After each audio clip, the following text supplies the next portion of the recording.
Hey guys, Julian here, and today I'm going to be showing you how to make Rave Techno like Sam Paganini. As usual, you can get the project file and samples and MIDI and presets and all of that from this video in the description, and if you're a patron on my Patreon, check there because it's already available. Yeah, let's get going. So, we're at 128 BPM here. The first sound we have is the kick, which sounds like this. This is a pretty standard rumble kick. You can see we just got this kick sample in here. And then I've got it going through a bit of saturation to kind of fatten it up. You know, makes it hit a little bit harder. Then after that, I have a bit of EQ. This is just cutting out some low mid-range, kind of cutting out a little bit of mud, and also giving it a slight boost in the mid-range. This just makes it have a little bit more attack, and a little bit more punch there. And yeah, and then after that, we have this audio effect track. This is the rumble, so we've got a dry chain, and then a wet chain with the rumble. On the wet chain, it's a pretty standard rumble. Basically, all we're doing here is we've got the delay, and then we're distorting it, and then just dialing that back so you hear just the low end, basically. So yeah, pretty simple stuff. Then after that, we just have an EQ8, which is cutting at 100 hertz, and also doing a little bit of a low end boost. And then I've just got this side chain to the dry kick. And yeah, that's it for the rumble. Like I said, it's not that complicated. It's just a matter of getting the big, bassy, distorted delay there, and then just filtering it back so it's just the low end.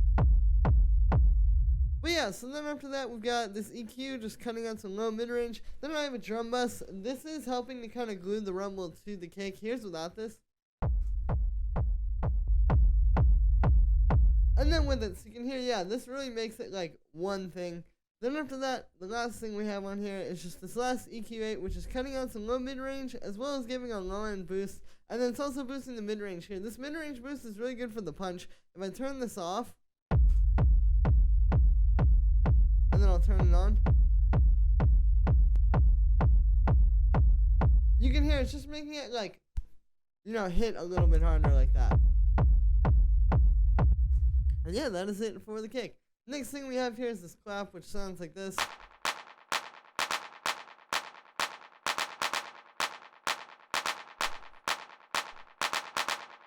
This is pretty simple. This is just like a standard kind of clap playing over basically all the quarter notes. You can hear this sounds like something a little bit more aggressive, I want to say, to the rhythm. Like, it's like it's not just the kick anymore. Like if we have just the kick, this of course works. You can hear that clap really drives it and gives it that more like aggressive, kind of like harder feel in the track. So yeah, this is just clap sample. I'm kind of going through a bit of echo. This is just really fast. I'll turn it up so you can hear. You can hear it's just giving it this really fast echo. Kind of gives it some space. And then after that, we just have a bit of drum bus. And yeah, that's it for the clap. Like I said, it's really simple, but it just adds a little bit more of like an aggressive thing to the beat. And this is something I heard in a few of Sam Paganini's tracks as well. After that, we have the hi-hats, which sound like this. And so these are 3 layers, and then I have them in a group. The first one is this hi-hat. This is the one you hear that's constantly playing on the 16th notes. This one's really simple. It's made using operator. It's just some white noise going into a bandpass filter. Here's without. And then with the filter. And then you can hear, I also have this LFO on the filter bit. So this is really fast. It's not doing a whole lot. The amount's only at 27%, but you can hear what that's doing. It's like giving it a bit of movement, kind of giving it like a weirder texture. If I turn this off. So yeah, just kind of subtle stuff that kind of makes this a little bit more interesting. I really like making hi-hats this way. You'll see I made the other one this way as well, because you just get like so much control over the sound. Like you can make anything from this to this and a world of sounds in between with just a little bit of white noise and a bandpass filter. And yeah, and then I'm just gonna going through a bit of drum bus. The drum bus is pretty good when you make percussion this way because it can make it sound less like a synth and less like just that dry synth sound, and more like percussion. So yeah, then after that we got this hi-hat, which you can hear, it's just playing on the upbeats. This one is kind of like bit bigger sounding than that other one. The interesting thing to note here is that in this case, actually, usually you would have the hi-hat playing on the 16th notes. You'd want that to be a bit darker, and then you would want this one to be a bit brighter. But if you listen, it actually works pretty well here, having the one on the 16th notes be brighter and then having this one be darker. So yeah, this one made the same way, just a bit of white noise going into a bandpass filter. Got a bit of drum bus on that. And yeah, and then also layered with that, I have this shaker. This just adds a little bit of something kind of like more live sounding over top of the hi-hat. And that's going through a bit of drum bus as well. I have those hi-hats in a group together, just going through a bit of processing. You can see we've just got some drum bus to kind of tie them together, and then this EQ8 to just kind of boost the high end and also cut out the low end. Here's with nothing.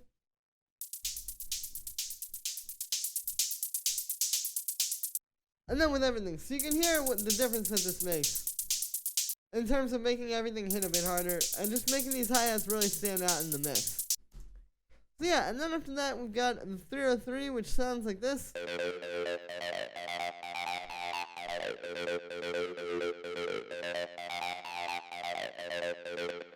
So here's the MIDI for that. You can see it's just playing this pattern, which is really simple. It's just an F, so we just got it mostly playing around F here, and then it slides up a little to this F sharp.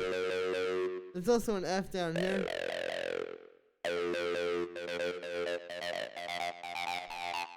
But yeah, pretty simple. Something I noticed when I was like checking these tracks out is that you want something just very much like droning like this. Like, you don't want to try to bounce all around with the 303. You just want to stick to like one note and kind of just have a few extra little accent notes here and there, like what we have, like with that one going up one semitone, the low F down there. It's going to keep it more focused and kind of easier to latch onto for the listener. But the sound on this one, it's made using operator. What we've got here is just a really simple sound. It's using operator, but there isn't actually any FM, even though operator is an FM synthesizer. But yeah, you can see with this, we just got a saw wave going into a bandpass filter. And the bandpass filter has an envelope on it. The key with the 303s to really get that sound with any synth is you just don't use a whole lot of the envelope. And then also the decay on the envelope is actually pretty long. Like, if we do a faster decay,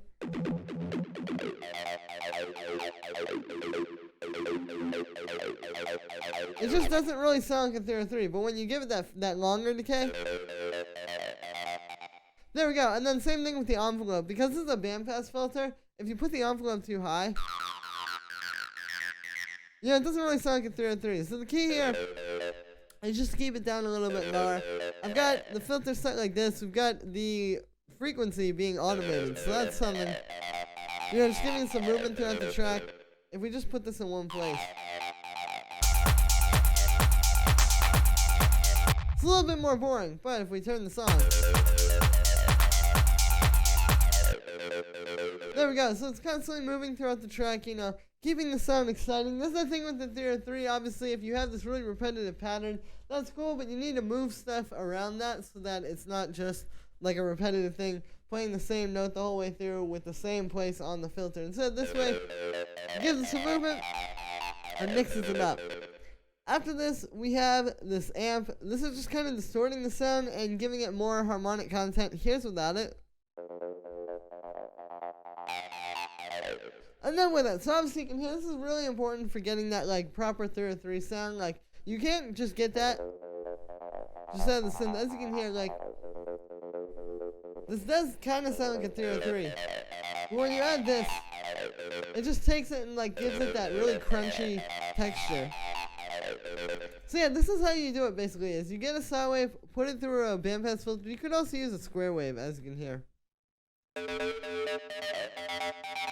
That'll also work. But yeah, you just put it through a bandpass filter, and then you put that into like a heavy distortion like this. You could use a saturator, you could use overdrive, you could use pretty much anything. I just like using the amp simulator because it has a lot of character to it. But yeah, so you can see what that's doing. After that, we have this echo. This is on 16th notes. Here's without it. And then with it, you can hear this helps to kind of fill in the rhythm a little bit. You get that like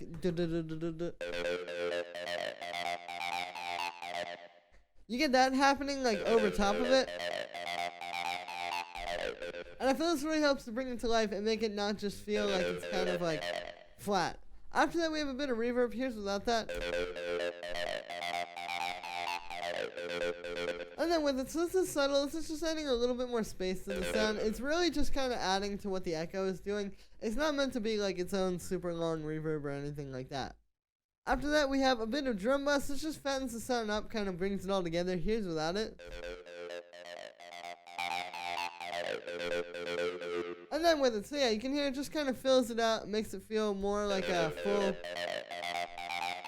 sound. Then after that, we have this EQ8, which is cutting out the low end. Here's without that. And then with it, this is important because obviously the kick has a lot of low end in it, which you don't want to get in the way of that. And then the last thing we have on here is just this compressor, which is side chaining into the kick. And what I'm doing here is the same thing I was doing on the rumble for the kick. You can see this is set to this pre-effects setting, so if you side chain this to the rumble kick, you can hear like it just ducks out of the way the whole time. But if you do pre-effects here, you can still actually hear it, but it's got like the side chaining. So all it's doing is it's side chaining it to this kick before all the effects. So basically like this. And yeah, so that is it for the 303. Next sound that we've got here is the string, which sounds like this. And this is really simple. This is just like an extra background element. You know, kind of adds something on top of here that isn't just like basses and kicks and drums. And this could also be used throughout the track to help build tension as well. Like maybe you'd have a part where it's just like this. You know, just the 303 and the drums. And then you could have a break. And that would be where the string would start coming up. Like something like this.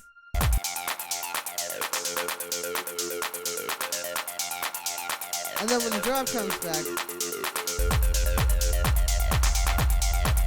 there it is. Like, this is meant to be one of those kind of elements. It just adds something extra musical in the background. So with this one, it's just playing F. That's the key we're in. Pretty simple. For the sound on this one, it's made using a string sample. And I brought it into a simboard here, and then you can see I've got the loop on, and then I've also used the fade, so that it's like a smooth loop the whole way through. And then the only effect we have on there actually is just this compressor, which is side chaining it to the kick. Same deal as the 303, it's just side chaining it to the dry kick. So you can hear it's still bouncing back up after it ducks out of the way. It's not just, you know, ducked out of the way the whole time through as it would be if you side chain to the rumble. But yeah, so that is it for the string. And that is also going to be it for this one, guys. So I hope you enjoyed. As always, make sure to like this video as well as subscribe. And let me know what you think of this video in the comments. Like I said in the beginning, you can get the project file and samples and MIDI and presets and all of that stuff in this video in the description. And if you're a patron on my Patreon, check there because it's already available. Thank you so much, guys. And I will see you tomorrow with another video.